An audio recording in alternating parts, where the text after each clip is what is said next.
சாமி பக்தி பாடலை வந்துட்டு அப்படியே இந்த லாக்ல வந்துட்டு அப்படி பாடலாம்னு சொல்லிட்டு ஒரு ஐடியா பண்ணியிருக்கோம். இப்போ வந்துட்டு தம்பி வந்துட்டு ரேப் பண்ணுவார்.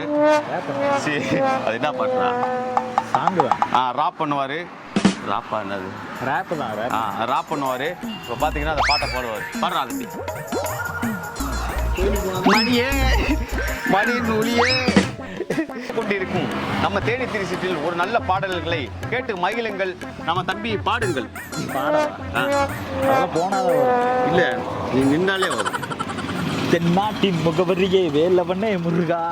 தீவனையை ஓட விடும் தீவரனே குமரா. ஆறுமுக நாயகனே செங்கதிர் வடிவேலா. சங்கடம் உன் சிறு பொள்ளியில் சிதறிடும் தூள் தூளா. சரவண பவ என சொல்ல தடைகளும் மட தீயில் வடகும். அரவர சொல்ல எந்த நன்னுதி என்ன ஆட்டம் அடகும். சரவண பவ என சொல்ல தடைகளும் மட தீயில் வடகும். அரவர சொல்ல எந்த நன்னுதி என்ன ஆட்டம் அடகும். இந்த மல்லாம்